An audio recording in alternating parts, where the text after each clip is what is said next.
क्या आपको लगता है कि कुछ जगहों पर बस ऐसे ही आग लग जाती है? कुछ बिल्डिंग्स और स्ट्रक्चर बस ऐसे ही डिमटेरियलाइज होकर गिर जाते हैं। कुछ एयरक्राफ्ट, मिसाइल और इलेक्ट्रॉनिक्स अचानक ऐसे ही काम करना बंद कर देते हैं। और कई जगहों पर इकट्ठी हुई भीड़ बिना वजह बस यूं ही आक्रामक और घायल हो जाती है। वो सारी घटनाएं जो अचानक व्यापक रूप ले लेती है, जिन्हें न्यूज मीडिया और गवर्नमेंट द्वारा नॉर्मल दिखाकर एक निश्चित नजरिए से पेश किया जाता है, क्या वो सब सच में नॉर्मल होता है या इन्हें अंजाम दिया जाता है कुछ ऐसे हथियारों से जिसे अधिकतर लोग आज भी साइंस फिक्शन समझते हैं?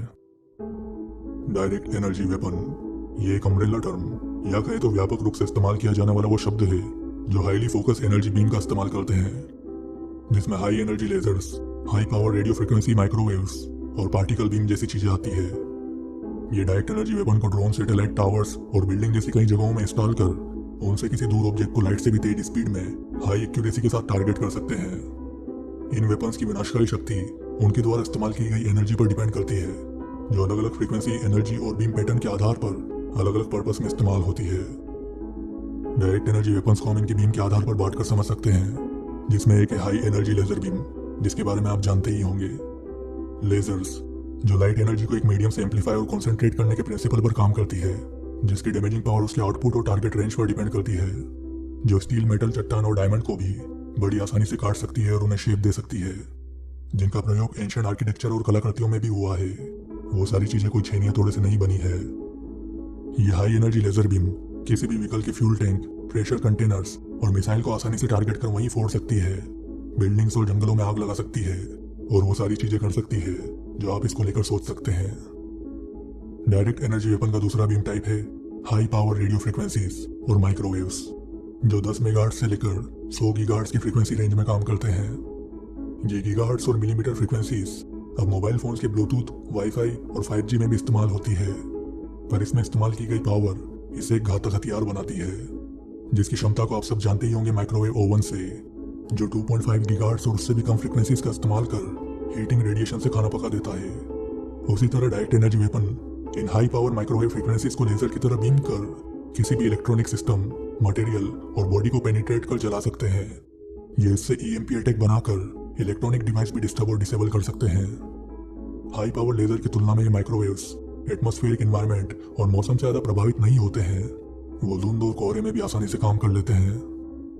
कुछ इन्फॉर्मेशन ऐसी भी है कि डायरेक्ट एनर्जी वेपन में लेजर और माइक्रोवेव के कंबाइंड फॉर्म को भी यूज किया जाता है, जो उनकी कमियों को हटाकर उसे और घातक बना देता है।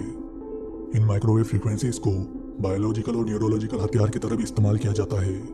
बायोलॉजिकल अटैक में वो आपके शरीर की स्किन को इरिटेट और बर्न कर सकते हैं, आपके शरीर के इंटरनल ऑर्गन्स में पेन और सूजन पैदा कर सकते हैं और आपको बेचैन महसूस करवा सकते हैं, जिसको लेकर वो एक्टिव डिनायल सिस्टम में बात किए हैं, जिसका उपयोग भीड़ को कंट्रोल और डिस्टर्ब करने में किया जाता है।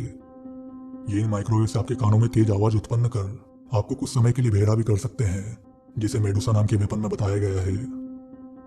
न्यूरोलॉजिकल अटैक में वो इससे आपके नर्वस सिस्टम और दिमाग की साइकोलॉजिकल एक्टिविटीज को मैनिपुलेट कर सकते हैं, जिसे प्रोजेक्ट बिजार में एक्सपेरिमेंट किया गया था, जिसके बारे में हम दूसरी वीडियोस में जान लेंगे। अब इस तरह के डायरेक्ट एनर्जी अटैक की खबरें न्यूज में भी सुनते ही होंगे, जिसे वो हवाना सिंड्रोम के नाम से पेश करते हैं।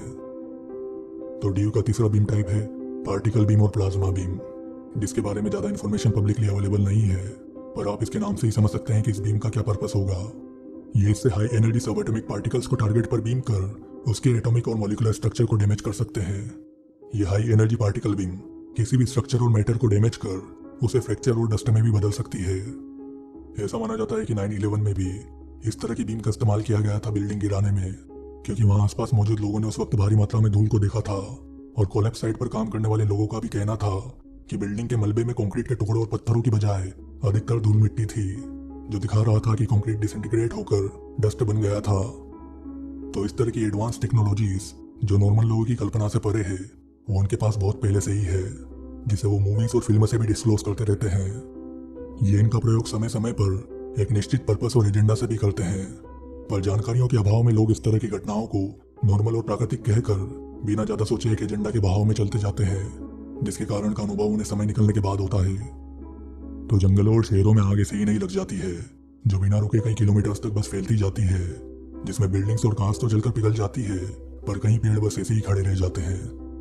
ये इसकी मदद से ज्वालामुखी को सक्रिय कर सकते हैं, बर्फ की चट्टानों को कैमरा के सामने गिरा सकते हैं, किसी एयरप्लेन का सिग्नल डिसेबल कर उसे गायब कर सकते हैं लोगों की भीड़ को कंट्रोल कर सकते हैं और भी बहुत कुछ जिसे आप इससे जोड़कर देख सकते हैं।